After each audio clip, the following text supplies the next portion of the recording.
Ciao ragazzi, bienvenue à tous dans un nouveau numéro du podcast de la Beneamata. Asseyez-vous confortablement parce que c'est pas tous les jours qu'on est au deuxième meilleur endroit du monde après Giuseppe Meazza.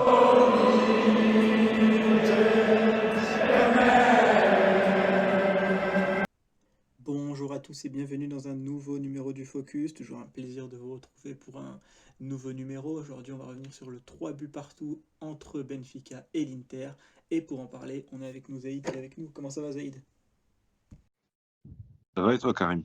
Et on a aussi Walid avec nous. Comment ça va Walid? Salut Karim, salut à tous ceux qui nous écoutent, ça va et toi? Juste avant de commencer le podcast, les gars, comme vous en avez l'habitude, n'oubliez pas de liker la vidéo sur YouTube, de vous abonner évidemment à la chaîne YouTube, de vous abonner sur la chaîne Spotify et de mettre les 5 étoiles sur Spotify pour améliorer le référencement. On commence tout de suite le podcast. Walid, je viens vers toi tout de suite. Comment tu décrirais ce match? Alors, comment la décrire? En quelques mots, je pense que ça pouvait être potentiellement un match qui pouvait être ennuyant, mais qui au final s'est transformé plus ou moins en un spectacle.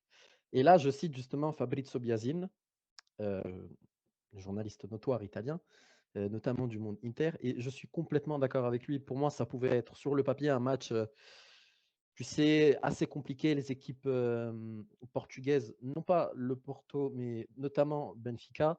Surtout, en fait, Benfica est une équipe très, très dure à jouer. Et moi, sincèrement, je m'attendais vraiment à de la difficulté. Pas à ce point-là. Je ne m'attendais pas non plus à ce 11 aligné comme ça, une sorte de 11 de réserve. Je m'attendais voilà, au plus ou moins 11 classiques, mais je peux comprendre aussi un peu le turnover que le coach a tenté de faire. Néanmoins, voilà, je ne m'attendais pas du tout à cette issue du match. Et puis également la remontée, le 3-3, style Pazza Inter. Voilà. Donc c'était un match assez surprenant. Assez surprenant. Je suis totalement d'accord avec Walid. Vraiment, pas de ça Inter dans le texte. Une première mi-temps vraiment atroce. Aucun joueur n'était là, n'a été bon en première période. Alors qu'en deuxième, vraiment, je ne sais pas ce qu'a fait Inzaghi. Il a dû avoir un discours ultra mobilisateur et que cette équipe n'est pas l'Inter qu'on a eu l'habitude de voir. Et on a vu un tout autre Inter, juste avec une première période atroce, une deuxième mi-temps parfaite. Les bonnes intentions, les bons choix. J'aimerais un peu rebondir sur ce que tu dis, Zaïd, qui est très intéressant. En fait, tu as mis un peu la lumière sur la période, enfin la mi-temps, la première période et la deuxième. Et en fait, ce laps de temps où il y a la pause. Et en fait, ce que je trouve ultra intéressant et très, très courageux, au-delà peut-être de l'arrogance d'avoir mis une équipe bis dès la première minute, mais tout simplement, lors de la période, il a gardé ses joueurs. Il n'a changé aucun joueur. Pourtant, il y avait des joueurs qui, justement, étaient… Voilà, ils s'en sortaient pas très bien. Pour en citer quelques-uns, par exemple Klaassen ou Asllani aussi, qui ce soir, notamment la première mi-temps, s'est montré très, très nonchalant. Mais comment expliquer? Je trouve en revanche que Bissek a fait son boulot sur la première mi-temps, même si voilà, comment dire? Même si voilà, au niveau de la première mi-temps, Bissek était au même niveau que toute son équipe. Donc, il sous-performait. Walid, je t'ai dit Bissek comme j'aurais pu prendre n'importe quel autre joueur. Ah non, totalement, yes. C'est la plus flagrante. Yes, totalement. Mais en fait, moi, ce que j'ai trouvé, en tout cas par rapport à Bissek, ce soir, je pense que ça va être un peu mon chouchou. C'est le chouchou que je tiens depuis le début de saison. Je trouve que Bissek, quand même, a fait vraiment le boulot ce soir. C'est pas très évident, justement, de notamment jouer dans une équipe bis qui n'a pas ses automatismes, qui ne joue pas tout le temps. Bissek lui-même, il ne joue pas très souvent. Je trouve que son match a été béton. Peut-être avec les 2 erreurs, son match reste quand même béton. Si on fait une équipe type d'Inzaghi, là, littéralement, on a tous les remplaçants qui ont joué avec voilà, du gardien à l'attaquant.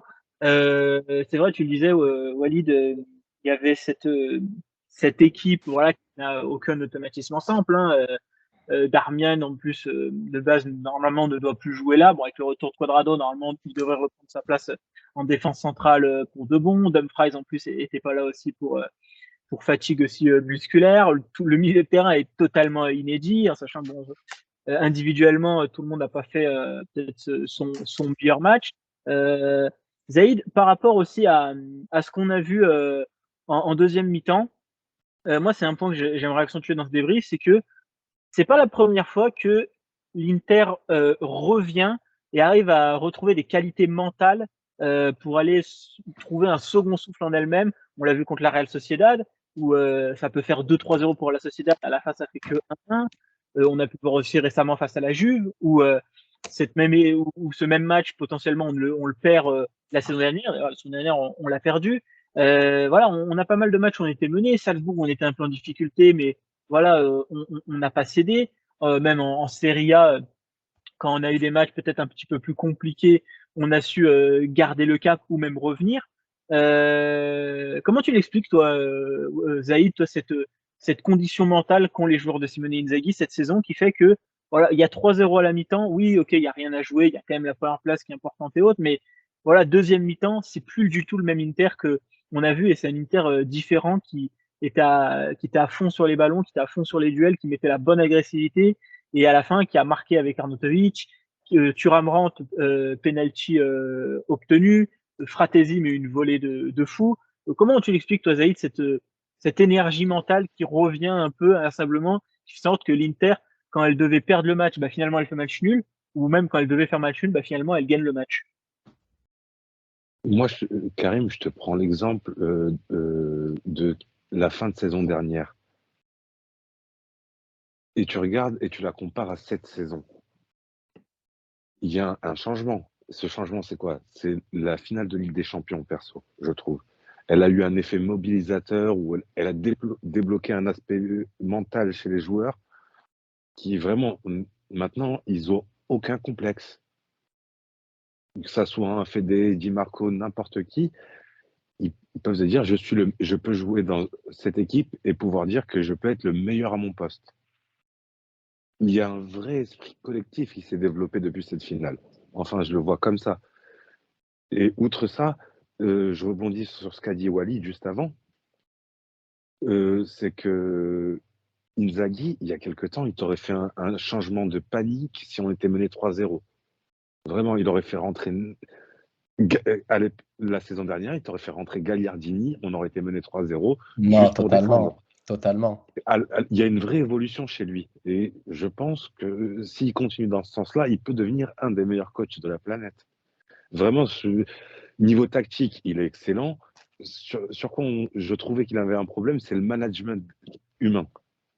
Il fait pas beaucoup tourner les joueurs. Les joueurs sont souvent mis au placard. Il s'est développé. Maintenant, il a compris que il pouvait plus faire comme ça pour avoir un groupe soudé et aller loin. Et ce qui lui a permis de comprendre ça, je pense, c'est la finale de Ligue des Champions de la saison dernière. On a tenu la dragée haute à la meilleure équipe du monde. On a été meilleur qu'eux, allez, 60% du temps. On a été plus dangereux qu'eux.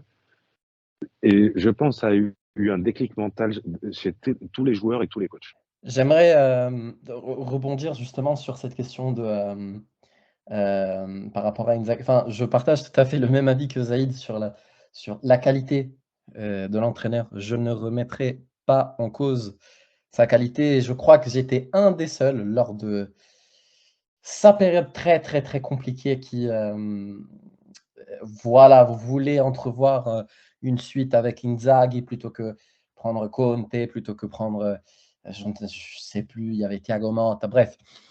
Sans m'étaler là-dessus, je pense qu'on est unanimement d'accord que Inzaghi a prouvé.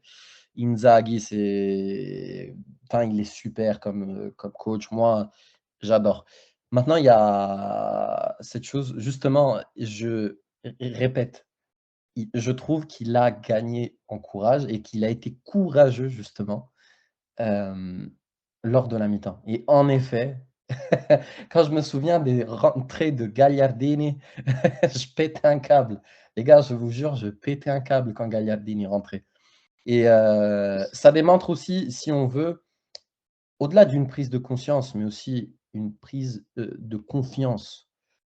Il y a vraiment une forte et je ne limiterai pas ça, forcément à la Ligue des Champions, même si ça peut être, tu sais, quelque chose de très, moteur, quoi, Je quelque le chose disais dans le sens, c'est le déclencheur. oui, Après, oui, ça reste un travail de longue haleine, hein. non, C'est un travail qui se totalement. fait depuis longtemps. Ah, Je pense que ça a été totalement. le déclencheur. Moi, peut-être moi dans l'œil que j'ai, peut-être dans l'analyse que moi je porte, je pense que c'est surtout la période très, très compliquée, les désillusions que Inzaghi et son équipe parce que justement, il n'y a pas eu des révolutions au niveau des équipes, hein.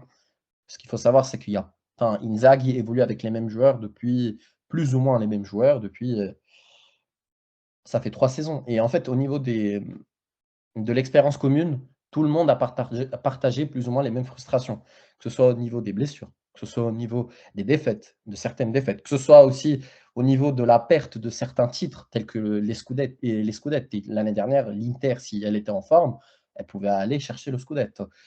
L'année d'avant contre le Milan, la même. Donc la Ligue des champions, bref, il y a tout un tas de choses qui pour moi font que le groupe est très soudé. Ça se voit. On va dire aussi que avec aussi le départ de certaines pommes pourries, je ne donnerai pas de nom. Je pense que le groupe est vraiment très, très sain mentalement, psychologiquement et aussi physiquement et ça, c'est vraiment très, très beau à voir et ça m'encourage. C'est très encourageant. C'est très encourageant de voir l'Inter, heu, dans cette disposition-là. Walid, est-ce que, déjà, voilà, évidemment, il y avait pas des critiques trop tôt sur ces 45 premières minutes avec une équipe qui n'a jamais joué ensemble, des joueurs qui n'ont jamais joué avec entre eux, voilà, aucune connexion, aucune symbiose, voilà, aucun schéma de jeu vraiment travaillé, entre ces joueurs. Heu, Comment tu jugerais, toi, un peu cet apport du banc après ce qu'on a vu là? Évidemment, il va falloir, voir, certains joueurs titulaires avec l'équipe titulaire pour, en juger un peu mieux, mais voilà, qu'est-ce que le banc t'a donné comme signal, toi, après ce match-là? Évidemment, sans être définitif, mais déjà, est-ce que tu es sur un signal, plus péjoratif, plus positif, plus mitigé, plus attentiste? Tu te situes comment par rapport, à la prestation des 2 joueurs du banc? Évidemment, j'englobe, tous les joueurs qu'on sait que de base, si elle est titulaire, ils restent sur le banc. Il y a les joueurs du banc, le joueur du banc au singulier. Par exemple, un Arnautovic, un Frattesi, quand ils rentrent et qui jouent en cours de match avec justement l'équipe titulaire, heu, enfin pour moi, au niveau de l'apport, c'est pas forcément ce qui manque. Après Arnautovic, c'était un peu compliqué mine de rien en début de saison avec ses blessures, mais mine de rien, voilà, comment dire? Les remplaçants, pour être tout à fait honnête avec toi, à mon avis, si on les rentre de façon singulière, ils peuvent être au rendez-vous. En revanche, là, c'était très, très compliqué. C'est très, très compliqué. Moi, Audero, je l'ai très rarement vu jouer. Il joue aujourd'hui. Heu, pour être tout à fait honnête avec toi, j'ai vu très peu de fois Asllani. En revanche, Asllani, quand il rentre avec l'équipe première, enfin, en fait, il y a des joueurs qui sont comment expliquer? Il y a des joueurs qui justement, en fonction de la performance globale, un peu comme Darmian, si l'équipe elle performe bien, le joueur il va performer bien. Si l'équipe elle ne performe pas bien, c'est un joueur aussi qui va forcément ne pas bien performer. Il y a quelques joueurs qui sont justement transcendants tels que Frattesi. Frattesi, moi j'adore parce qu'il a une force de caractère. C'est une sorte, moi sur le long terme et c'est ce que je souhaiterais, c'est une forme de Barella, mais un peu plus, contenue. Par rapport à ta question principale, je trouve tout simplement que, tu sais, si tu les fais rentrer comme ça d'un coup, que tu les jettes comme ça à la fosse aux lions, c'est très compliqué de les faire jouer ensemble. Les mecs, ils ont jamais joué ensemble et je trouve même, en fait, super que certains profils sortent. Certains profils ressortent tout simplement de ce match. Ça reste aussi un match très compliqué, il faut savoir ça aussi. Parce que malgré le fait hem, qu'on ait eu la qualif, super, mais il faut aller chercher la première place. L'Inter est une grosse équipe. Peu importe si on n'a pas Mbappé, peu importe si on n'a pas, Haaland et compagnie, on est une équipe On est une grosse équipe, on est un cadre européen qui doit tenir tête aux autres. Et donc, par simple et pure ambition, on doit aller chercher la première place. Et mettre ce 11 qui n'a jamais joué, avec le manque d'automatisme et tout ça, sans revenir là-dessus, ça prouve tout simplement qu'avec le résultat qu'ils ont fait, ils peuvent avoir le mental. Ils peuvent avoir le mental pour jouer de très gros matchs. Et c'est pour moi ultra rassurant. Je suis très rassuré de voir justement que, voilà, ça peut arriver que la première mi-temps puisse jouer un peu, voilà, la première mi-temps puisse sous-performer, mais au final, c'est le résultat qui compte. Ils ont assuré les mecs. Surtout à la deuxième mi-temps, les mecs, ils ont assuré. Donc pour moi, il y a pas de débat là-dessus. Maintenant, c'est à voir aussi si, Inzaghi veut reproposer ça, par exemple, en Coppa Italia. Si, par exemple, lors de certains matchs de championnat, il veut quand même un peu, voilà, faire souffler, Thuram, Lautaro et compagnie. Ça serait intéressant à voir, mais s'il y a la possibilité justement de les faire un peu plus jouer de temps en temps, franchement, à mon avis, je n'y vois aucun problème. Parce qu'ils ont prouvé ce soir. Ils ont été chercher le résultat. Malgré les individualités, ils ont été chercher les résultats. Pour moi, je te rejoins d'une partie, mais je le vois plus dans le sens où l'équipe est excellente. Tu peux faire de l'appoint avec le banc qui va être très très bon en fonction des situations. Tu vas avoir un très bon apport et ça peut être très intéressant. Mais changer toute l'équipe comme ça te montre une certaine limite. Regarde, pour avoir une évolution dans le jeu, on a dû attendre l'entrée de cadre de l'équipe. Il t'a fallu attendre l'entrée de Barella et de Thuram pour avoir une vraie évolution dans le jeu. L'entrée de Barella, monstrueuse. Vraiment, il a apporté de la percussion, il a Ouais, dynamisé ouais, le ouais. milieu de terrain. Mais après, Zaïd, Et- excuse-moi, je t'interromps, mais non, t'inquiète. est-ce que, par exemple, on ne peut pas aussi donner à César ce qui est à César? Parce que, par exemple, le premier but, il y avait personne de l'équipe 1. Si je me trompe pas, au Ah, deuxième si, but, hein. C'est à partir du troisième but hein, c'est que ça, Thuram rentre en même temps que Barella totalement. et j'ai oublié le troisième. Qui rentre avec Thuram et Barella déjà? C'est Alexis, non, attends, C'est Fede, c'est Di Marco à la Di place Marco, de. exactement. oui, Di Marco. Donc voilà, les trois rentrent, mais et du coup Thuram obtient le troisième but, le penalty. Et le deuxième but, c'est la volée de Fratesi. Et donc il n'y avait pas D'ailleurs, encore de titulaire qui était en messieurs, la messieurs, remontada les s'il vous titulaires. plaît, un mot sur le but de Fratesi, s'il vous plaît. Ah, c'est S'il vous beau, plaît. c'est beau. Mais ça, c'est le type de but aussi qui justement donne du caractère, qui donne envie, qui engendre de l'engouement, je trouve. Je peux l'entendre. Mais vraiment, je pense pas qu'on ait une deuxième équipe titulaire. Je vois plus dans le sens où on a un excellent banc. On a 15 allez, 13-14 titulaires en puissance. Et ça peut t'apporter de la variété, de la rotation. Du jeu stéréotypé qu'on avait il y a encore quelques temps, où il faisait ses changements à la 65e et tu savais exactement qui allait rentrer. Les gars, on va passer du coup rapidement à votre top et flop. Je vous demande rapidement voilà, un top et un flop que vous avez envie de remettre sur ce match. Et ensuite, comme ça, on passera à la deuxième partie, Walid. Un top et un flop du côté de l'Inter, toi, pour ce match. Alors, top. J'ai du mal à choisir entre Fratesi et Bissek. Si je dois vraiment aller pour, notamment pour sa première expérience en Ligue des Champions, Bissek. Bissek en tant que top. En termes de flop, les gars, moi je vais être très, très honnête avec vous. Je n'ai pas du tout été convaincu par Klaassen. S'il y a un seul joueur qui justement m'a fait un peu grincer les dents, au-delà peut-être de Aslani qui euh, se montre quand même un joueur qui a une forme de course lourde et un peu nonchalant, etc. Donc à mon avis, il y a quand même un peu de marge d'amélioration en termes de Moi, course. si on était un peu si on était dans un conseil de cloche, je lui mettrais les encouragements parce que Oui, oui, j'ai totalement. vécu ça sur Twitter et ça résumait un peu parfaitement ce que je pensais du match d'Aslani, c'est qu'en fait, il en a trop fait parce qu'il voulait se montrer et lui, en tout cas, il s'est pas caché Il s'est pas dit ouais, je me mets sur un côté un peu loin, on me verra pas trop. Il est allé demander les ballons. Voilà, bah, il y a le deuxième but, enfin le premier but. Voilà, c'est sa faute ou le deuxième, j'ai un doute. Mais voilà, il tente, même à la fin du match, il tente, même à la fin, il manque de lucidité sur sa frappe, mais tu vois, il veut quand même montrer à Inzaghi. Donc, je pense qu'Inzaghi, voilà, se dit bon, il a encore des choses à apprendre et c'est logique. Mais je pense que Inzaghi a perçu positivement les efforts qu'a démontré Aslani. Et pour te rejoindre aussi Walid par rapport à Klaassen, Klaassen c'est l'inverse d'Aslani, c'est-à-dire à chaque fois dans les relais, je l'ai jamais vu. C'est-à-dire quand il y avait besoin à chaque fois de Carlos Augusto et du fameux, on sait qu'Inzaghi s'appuie toujours sur la tactique du troisième homme, Totalement. ceux qui échangent pour qu'un troisième arrive et puisse remettre généralement au premier.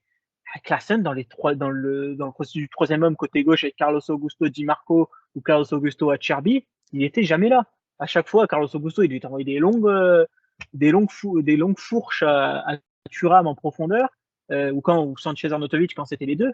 Le positionnement toujours dos au jeu, entre guillemets, au but de Benfica. Donc, après, Klaassen, voilà, encore une fois, il est dans une équipe compliquée, mais voilà, il est dans une équipe B et tout. Mais voilà, les autres aussi, c'est dans une équipe B. Et il y en a qui ont pris un peu plus de risques et qui se sont montrés et qui ont quand même prouvé. Donc, c'est vrai que je te rejoins, Walid, aussi sur Klaassen. Zaïd, toi, ton top et ton flop un peu sur ce match? Nicolo, le top. Et le flop, j'ai pas envie de dire Bissek parce que ça serait réduire sa seconde période. Parce que ça serait réduire sa seconde période. C'est pour ça que Aïe, je vais aïe, dire aïe, aïe, aïe. Acerbi. Ah bon? Acerbi, je l'ai trouvé dégueulasse. Mais non, mec. C'est une de ses pires prestations avec l'Inter. Mhm. Il était en retard sur quasi toutes les actions. Et c'est pour ça que je voulais pas dire Bissek, parce que ça serait tapé gratuitement, parce qu'il se retrouve sur la photo de famille, parce qu'il couvre les erreurs des autres. Il essaie de couvrir toutes les erreurs. C'est vrai. C'est vrai qu'avec un peu de réflexion, c'est vrai. T'as raison. Donc, taper dessus gratuitement, ça sert à rien, même s'il te fait une première mi-temps dégueulasse, que ça soit à la relance ou dans les déplacements. Mais il a dû faire avec les deux PP qui étaient à la retraite la première mi-temps. Moi, les gars, je vais finir. Alors, en top, je vais. Alors, entre guillemets, c'est un petit peu surprenant, mais j'ai envie de valoriser. Alors, pas vraiment peut-être un top, mais je vais quand même valoriser le match de Carlos Augusto parce que moi, j'aime bien ce qu'il fait là sur les dernières semaines, Carlos Augusto. Alors, c'est pas exubérant peut-être comme un Dumfries, un Di Marco et autres, mais c'est simple, c'est efficace, défensivement solide. Il s'intègre plutôt bien aussi dans les circuits. Il progresse aussi offensivement petit à petit. Il commence à comprendre certains circuits. Donc, pas vraiment un top, mais je vais valoriser en tout cas le match de Carlos Augusto. Et alors, lui aussi, c'est pas vraiment un flop, c'est des mi-flop, mi-top. Un joueur qui quand même a eu beaucoup de protagonisme depuis le début de saison et que dans le jeu, j'ai pas aimé, même avec l'entrée de Thuram, moi c'est Alexis Sanchez. Alors évidemment, il y a le penalty très bien tiré et autres, mais encore une fois, dans le contexte c'était un des leaders normalement de cette équipe B. C'était un mec qui devait avoir voilà, comme un Darmian qui joue beaucoup, comme un Cherby et autres. Ça devait être un des leaders, notamment offensifs de cette équipe. Et j'ai beaucoup de déchets. Tu vois, Arnautovic a une occasion que Sanchez a pas, par exemple. Donc voilà, je suis un peu frustré de Sanchez. Donc voilà, j'espère que ça va s'améliorer. J'espère que s'il joue avec Lautaro et Thuram, ça sera un peu mieux sur les prochaines semaines. Donc, c'est pas totalement un flop. Mais normalement, j'attendais plus de Sanchez quand même sur un match comme ça, vu que c'était quand même un cadre. Messieurs, on va du coup passer à cette deuxième partie. On va parler un petit peu de Thiago Diallo, défenseur de Lille qui actuellement est blessé parce que il a eu les ligaments croisés la saison dernière. Alors pourquoi on en parle aujourd'hui? C'est parce que voilà, il y a de plus en plus d'informations. Alors Fabrizio Romano, pour pas les citer, et même FC Inter 1908 IT, qui, alors voilà, la dernière source que j'ai citée, eux parlent carrément d'un accord fait. Voilà, c'est fait. Il arrivera cet été le Portugais. Romano prend un peu plus de pincettes, si je puis dire, avec voilà, une grande confiance du board. Normalement, il devrait arriver. Donc voilà, en tout cas, on a de plusieurs sources qui nous disent que c'est en bonne voie pour se faire, Thiago Diallo à l'Inter. Donc, je vais déjà présenter Thiago Diallo avant que les intervenants en parlent. Donc, c'est un défenseur central qui peut jouer, qui a déjà joué latéral gauche et latéral droit au LOSC. C'est un Portugais d'1m90 qui a actuellement 23 ans. Donc, comme j'ai dit, il est actuellement, il a subi la blessure des ligaments croisés. Il est encore blessé, mais là, je crois qu'il devrait revenir dans les prochaines semaines d'ici là. Donc, je vais vous donner un peu quelques stats de saison qu'a joué Diallo. 2022-2023 avec le LOSC, c'est 25 matchs. La saison d'avant, 28 matchs. La saison encore d'avant, c'est 17 matchs. En sachant qu'il arrive en 2019 du Milan. Le Milan U19, le LOSC l'achète au Milan en août 2019. Donc voilà, c'est un joueur qui avait joué notamment avec la Primavera avec le Milan, et juste avant, il avait joué aussi avec le Sporting. Zaïd, bah écoute, par rapport à Diallo, on va d'abord parler de la partie information avant d'arriver sur le joueur. Voilà, quand toi tu as vu un peu les infos de Romano, voilà, des sources à l'intérieur du monde Inter, comme quoi c'est en très bonne voie pour se faire, voire c'est peut-être quasiment fait. On parle d'un joueur libre qui devrait arriver cet été. Qu'est-ce que tu en penses, toi, déjà, des informations qui circulent à l'heure actuelle sur le Portugais? J'ai vu quelques matchs il y a quelques temps quand Lille jouait contre les Girondins, quand encore les Girondins étaient en Ligue 1. C'est un bon défenseur, assez rapide, qui manque un peu de QI football. Ça, il peut se développer comme il peut pas se développer. Donc je pense que ça coûte rien. C'est un joueur gratuit. Enfin, gratuit, ça dépend de la prime à signature. Tu peux développer, et si c'est un apport bénéfique, tant mieux, sinon tant pis. Mais ça reste un joueur assez. J'ai vu certaines actions, il me fait un peu penser à Basto. Mais un peu moins fine techniquement, parce que Bastoni, ça reste quand même un joueur très très fin techniquement. Alors que Diallo, même s'il est très rapide, au niveau de la technique, c'est un peu plus compliqué. Walid, toi, par rapport à Diallo, pour rentrer dans le vif du sujet, on parle, comme j'ai dit, donc d'un défenseur central qui a joué dans une défense à 4 principalement, comme j'ai dit, qui est un peu dépanné en latéral droit ou en latéral gauche. C'est vrai que si on parle d'un profil un peu général du joueur, on a un joueur donc grand, costaud physiquement, plutôt rapide quand même. Évidemment, on prend la référence défenseur central, donc je trouve quand même que voilà, il arrive quand même à gérer des joueurs rapides. Toi, par rapport au profil de Diallo, par rapport à son apport, qu'est-ce que tu en penses, toi, de cet été, une arrivée à l'Inter, en sachant que voilà, dans ce secteur, Acerbi sera en fin de contrat en 2025, De Vrij sera en fin de contrat en 2025, Bastoni a déjà prolongé jusqu'en 2028, donc il y aura le temps. Bissek vient d'arriver, avait signé un contrat de 5 ans, et Darmian serait soit son option sera activée, soit carrément ça parle peut-être de le renouveler encore d'une année supplémentaire. Donc Walid, on aura un défenseur qui arrive. Alors il faut voir aussi, est-ce que Darmian ne repasserait pas aussi tout simplement et puis Pavard, hein, j'avais oublié Pavard qui est aussi arrivé cet été. Est-ce que Darmian repasserait encore en tant que piston ou pas? Voilà, par rapport à Diallo, par rapport à son profil, Walid, par rapport aussi à comment il pourrait s'intégrer à l'Inter avec tous ces joueurs qui ont encore des contrats pendant au moins 1 an et demi. Dis-moi ce que tu en penses un peu de toute cette atmosphère.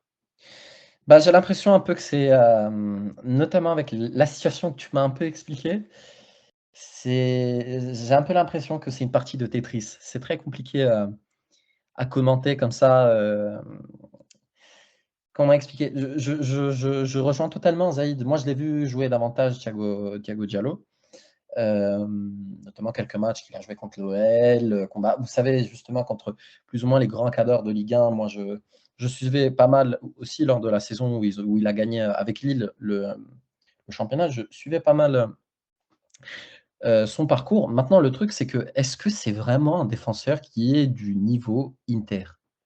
Enfin, je pense c'est une question qu'on devrait se poser. Par exemple, si vous m'aviez parlé de Danso, Là, j'aurais été peut-être un peu plus emballé. Walid, Dis-moi. je trouve que c'est une évolution de mentalité qu'ont les dirigeants. Enfin, depuis le C'est-à-dire? départ d'Antonio, depuis le départ d'Antonio Conte, on arrête d'acheter des vieux briscards. C'est bon. Ah oui, oui, oui, totalement. C'est, ils ont arrêté avec la vision court-termiste. Ils se projettent dans l'avenir. Ça reste quand même un joueur à potentiel. Je suis pas un grand fan. Je pense pas qu'il va se développer énormément. Mais ça reste une vision où tu as un directeur sportif qui est Osilio, qui reste quand même un des meilleurs directeurs sportifs de Serie A, si Et ce pas n'est du seulement. monde. Ouais. Il a le nez creux. T'as pas Donc, tort. je mets des réserves, mais ça montre une évolution. On a arrêté d'acheter des vieux briscards, et ça montre aussi qu'il y a un des deux entre De Vrij et Acerbi qui ne va pas être renouvelé à Non, la fin je du contrat. comprends. Je comprends tout à fait et c'est une vision que je partage totalement. Et c'est d'ailleurs pour ça que j'étais un des premiers à militer pour l'arrivée de Bissek. Donc, franchement, par rapport à ça, je suis totalement d'accord.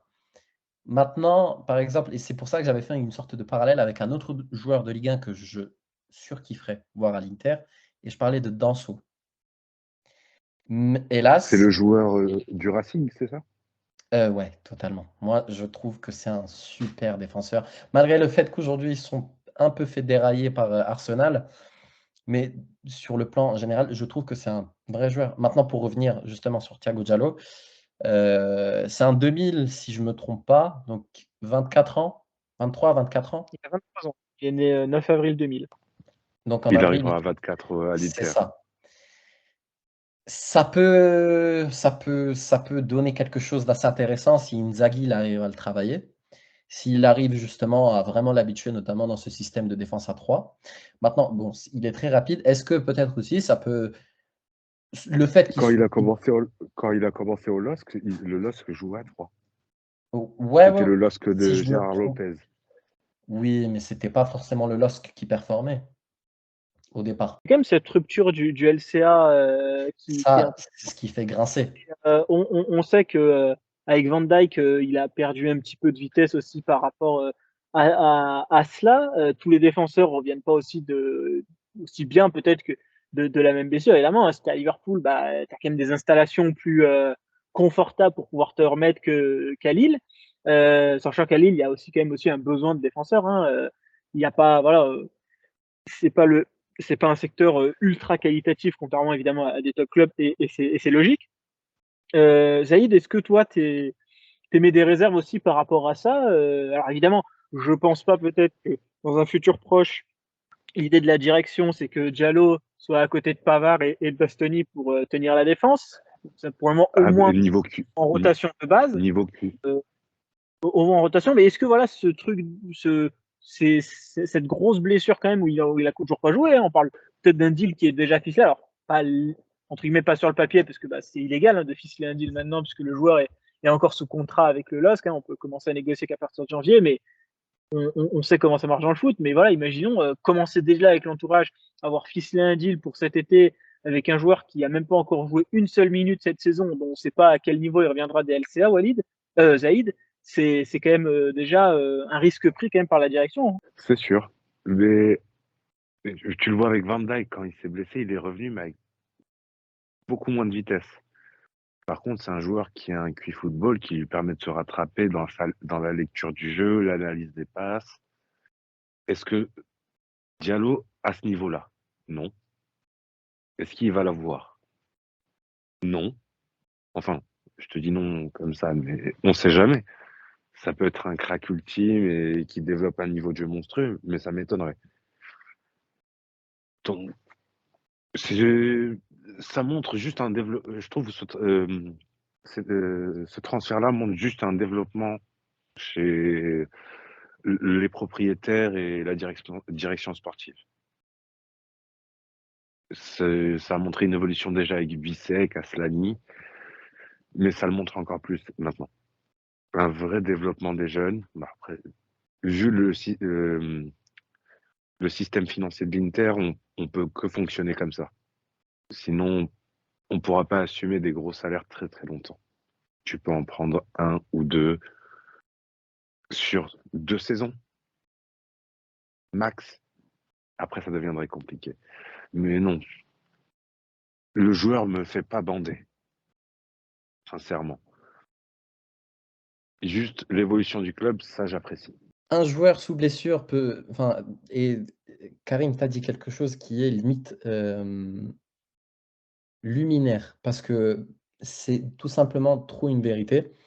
Que ce soit moi, par mon expérience, entre guillemets, de coach au niveau amateur, ou tout simplement aussi quand on regarde les exemples tels que euh, tout simplement Van Dijk et CR7, enfin, il y en a plein, il y en a plein. Et en fait, tout simplement, après une blessure, et si cette blessure est très grave, notamment la blessure que tu as citée, il y a moyen de changer tout simplement un style de jeu. Au-delà de ça aussi, une blessure peut revenir si elle n'est pas bien traitée, etc. Et en fait, j'ai peur, parce que ce qu'il faut savoir aussi, c'est que cette politique de rajeunissement de l'effectif, cette politique aussi de miser sur des profils un peu plus jeunes, c'est une politique qui est dominée par la finance. L'Inter n'est Mais pas un bien club, sûr, l'Inter n'est pas du tout un club qui peut investir sur. Enfin, les transferts tels que les Nainggolan, Vidal et compagnie, des joueurs mais experts, c'est c'est mort. terminé, c'est C'est terminé. mort. Et c'est pour ça aussi que. Et je comprends en fait l'intérêt de l'Inter sur ce joueur, mais je peux à la fois aussi sur cet aspect de la finance, au-delà de l'aspect du jeu, au-delà de la performance tout simplement. Si ça ne marche pas, ça peut être une forme de perte économique, au-delà du fait qu'ils viennent gratuits, mais il y a tout un salaire en fait qui est à prendre en compte, il y a une commission à prendre en compte. C'est pour ça que je te disais, Walid, Je il suis faut voir dans quel contexte il vient. totalement, mais je suis d'accord. Et c'est là en fait, je pense limite, je partage unanimement ce que Zaïd a dit. Petit quiz, voilà, comme vous en avez l'habitude, les auditeurs, avec du coup 2 nouveaux participants, si on peut dire, hein, qui n'ont pas encore affronté, qui ne se sont pas encore affrontés, et surtout qui n'ont pas encore eu leur premier quiz, pardon. Messieurs, est-ce que vous êtes prêts? Go, Let's go. un Eh diable. bien, écoutez, on va Andiamo, commencer avec andiamo. cette première question. Je vous fais peur dès le début. Les premières questions sont quand même difficiles. Ça se facilite un peu après, mais les premières questions ont un peu de difficulté. Alors, J'ai peur, mec. question numéro 1. Est-ce que vous pouvez me donner les buteurs Nerazzurri au buzzer, hein? Donc, dès que vous avez les noms, vous les dites comme ça à la suite, même si vous vous trompez, donnez-les à la suite. Donnez-moi les buteurs Nerazzurri lors de Inter vs Benfica, lors de la Coupe de l'UEFA en 2003-2004, 8e de finale retour. Ah, Il y a ouais. 3 joueurs de l'Inter qui ont marqué, dont un qui a mis un doublé lors de ce Adriano. Inter Benfica en 2003-2004. Adriano. Alors attends, Zaïd, tu as dit? Adriano. Non, pas Adriano. C'était l'époque où Mihailovic jouait encore. Là, j'ai pas la compo sous les yeux, je vois pas. J'ai juste noté les buteurs.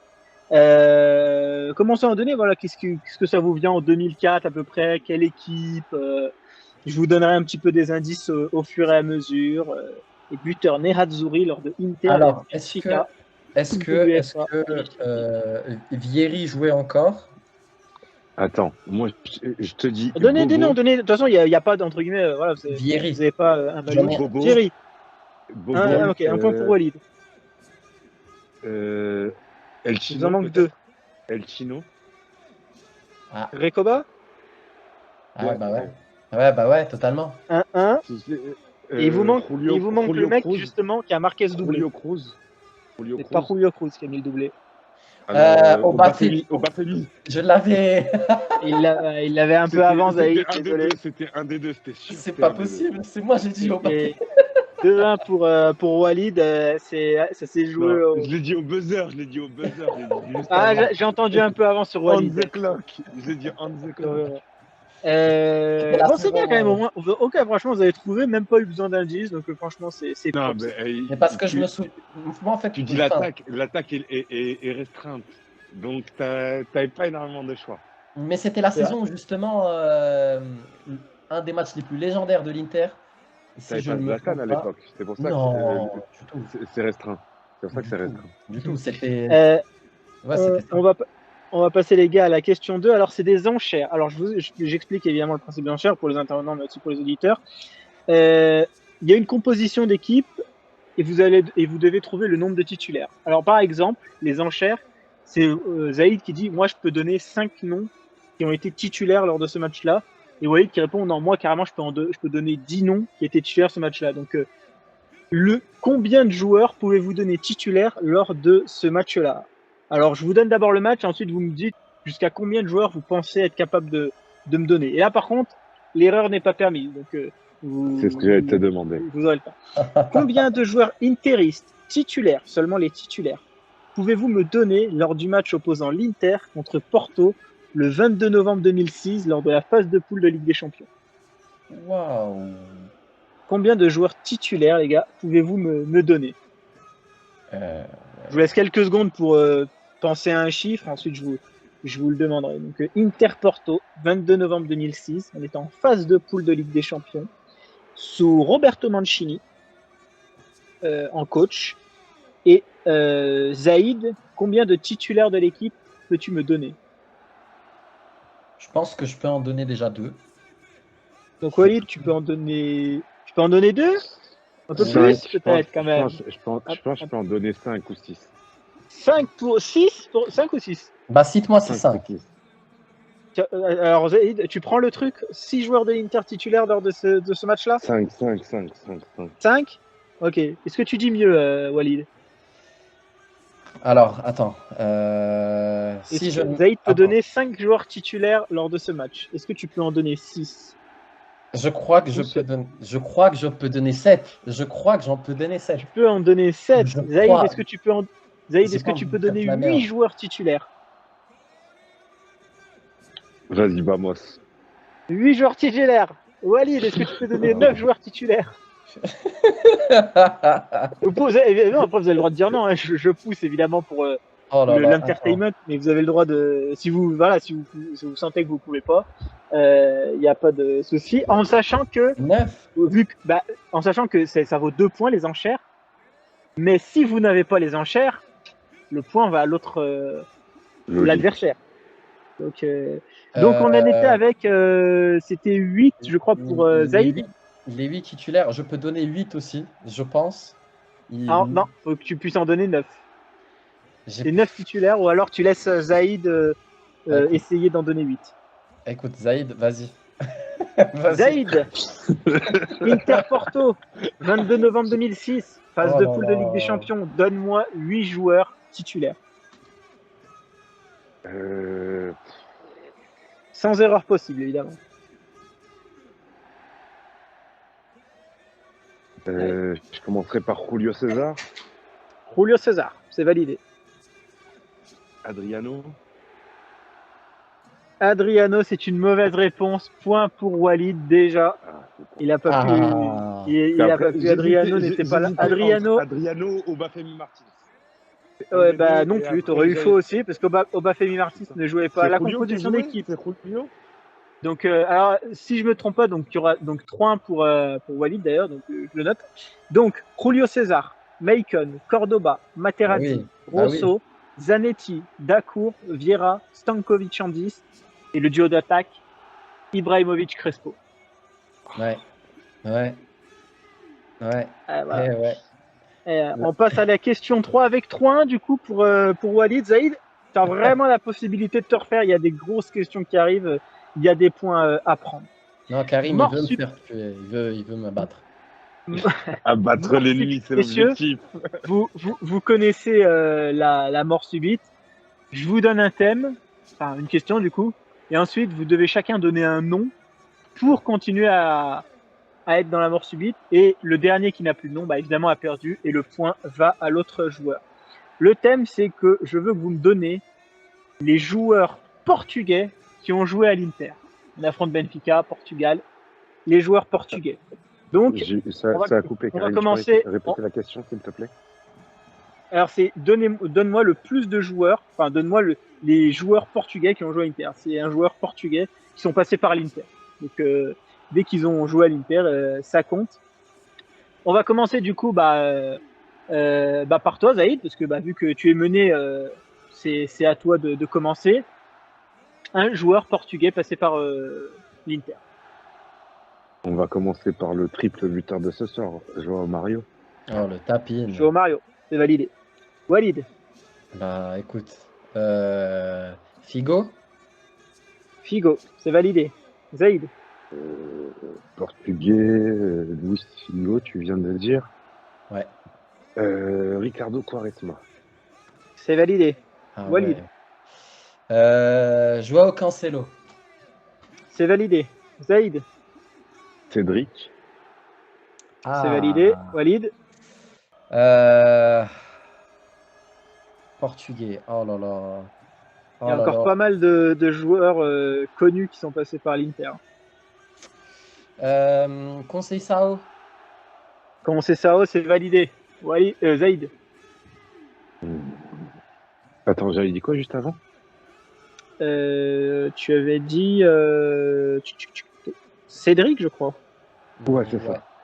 T'as Quaresma. dit Cédric. Quaresma. Ça a été dit, non, avant? Ça a déjà été dit. Hein. Ouais, ça a déjà été dit, c'est bien ça. Zaïd. Ah, my bad. Cancelo. Cancelo aussi, ça a déjà été dit. Dernière chance, Zaïd. Ah. Attends. En plus, j'en ai un. On a un Portugais qui est coach. J'ai oublié. Paulo Sousa, c'est validé. Walid. Rolando. Rolando, c'est validé. Zaïd.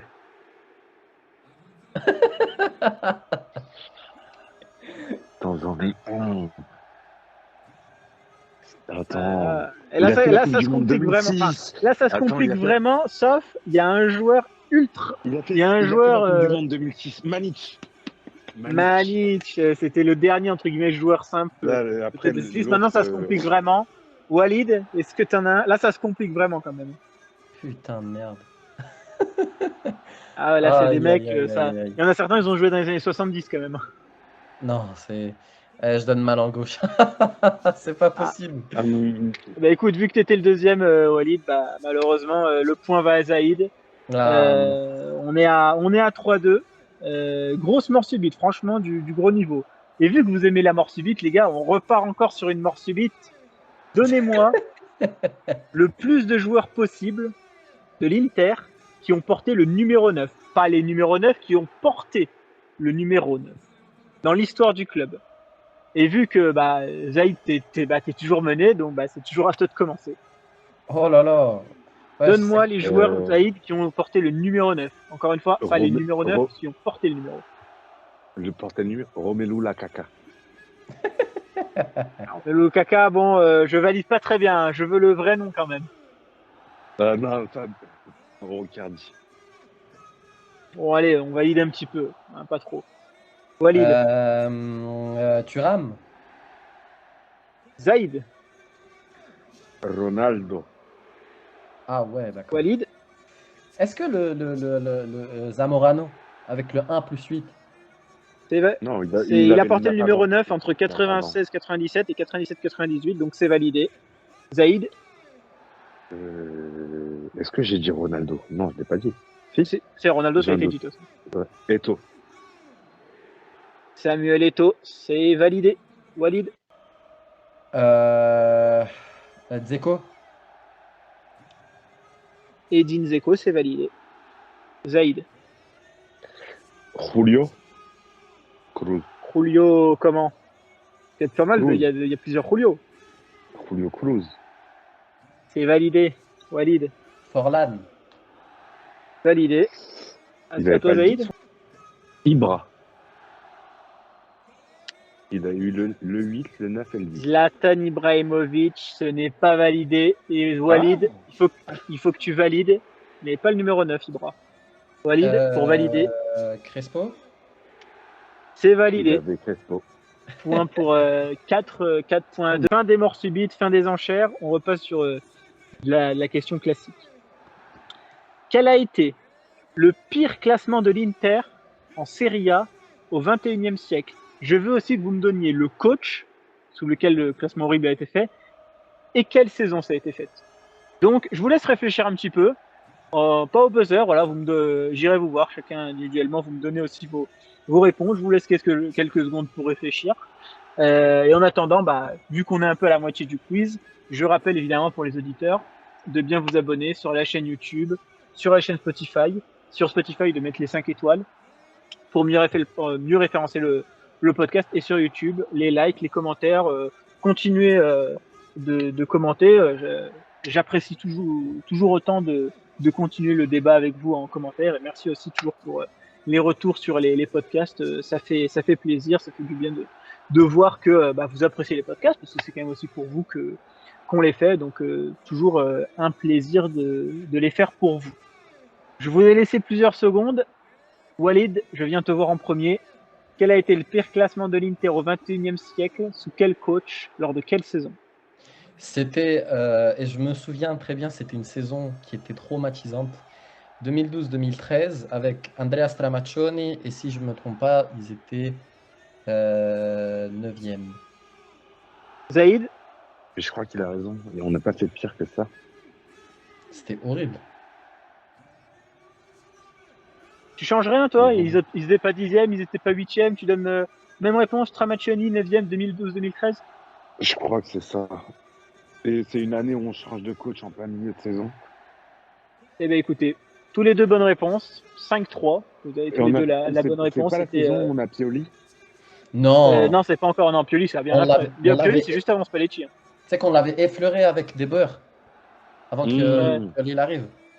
C'est ça. C'est cette période-là. Et évidemment, je parle de pire classement à la fin du championnat. Pour ceux qui nous écoutent, c'est pas peut-être en fin de saison, on a fait un peu pire sur un moment. Je crois que même à un moment donné, on fait 17, je crois 15e récemment sur un début de saison, parce qu'on perd plusieurs matchs et tout. Donc, mais sur une fin de saison, je parlais évidemment en fin de saison. Question numéro 6. Tottenham vs Inter, 5e match du LDC 2018-2019. On se souvient de ce match et cette défaite 1-0 sur le but d'Eriksen. Au buzzer, messieurs. Qui est le latéral gauche de l'Inter lors de ce match?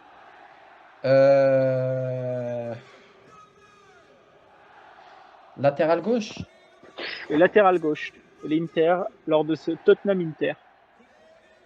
Attends. C'est pas Young. Asamoah? Asamoah. Bien joué, Zaïd. 5 points à 4. Grave. Je me tâtais. Il venait de la Juventus, d'ailleurs. Oh là là. Il venait de la Juve. Question numéro 7, le qui est, le traditionnel qui est du quiz. Qui est ce joueur passé par l'Étoile Rouge de Belgrade, Manchester United et l'Inter? Vidic. Nemanja, oui, t'as raison. 6 points à 4 pour Walid. Et on va terminer, les gars, par le où jouait. Le où joue, mais là c'est le où jouait parce que par rapport à la question, vous comprendrez pourquoi. Où jouait Xherdan Shaqiri juste après l'Inter? Le club qui a juste après l'Inter, où est-ce qu'il a joué? Au buzzer. Sunderland? Pas Sunderland. Stoke. Stoke, 7 points à 4 pour Walid. Walid qui remporte le premier quiz, son premier quiz. Bravo Walid. Grande Walid. Il y a eu moins de questions qu'à l'accoutumée. Normalement, il y a une petite dizaine et tout, mais là, il y a eu un quiz très intense et haute. Et franchement, vous avez été fort parce que les premières questions, elles étaient quand même pas faciles. Même si voilà, on connaît. C'était horrible tes questions. On connaît un peu les anciens, mais bon, c'était pas toujours facile. Il n'a pas fédé ce soir. Il n'a pas fédé. Ouais, mais avec Fédé, j'étais obligé de ramener. Après, avec Fédé, vous savez très bien que je dois ramener des questions du 21e, de 1933 avec des mecs, je sais même pas comment ils s'appellent. C'est ça. Personne les connaît. Si tu poses la question au club, c'est qui? Personne te dit c'est qui. Bon, voilà, quoi. Donc, voilà, Fédé, faut que je lui pose des questions pour savoir qui a pris un carton rouge lors d'un sombre Inter Juventus de 98. Ah bah voilà, c'est. Tu l'as collé comme ça. Tu l'as collé comme ça. Eh oui, attends, la question sur Koé, obligé à un moment donné. Les autres, il y a des questions sur des matchs de 2015, mais je peux pas poser des questions de 2015 à Fédé, malheureusement. C'est le monde qui veut ça. Et ben écoutez, messieurs, on va terminer ce podcast sur ça, ce gros podcast sur ça. Je rappelle, Napoli-Inter qui nous arrive en fin de semaine. Normalement, il y aura un space Beneamata après le match pour en parler. Et semaine prochaine, pour les auditeurs, je n'en dis pas plus, mais il y a un bon truc, on va dire, qui se trame, quelque chose que vous allez apprécier. Si ça se met en place, on verra si ça arrivera, mais normalement, ça devrait arriver. Donc, on vous tient au courant. Merci Walid, merci Zaïd pour le podcast. Et ben nous, on se Merci retrouve à vous, les gars. prochainement pour un nouveau podcast. Ciao à tous.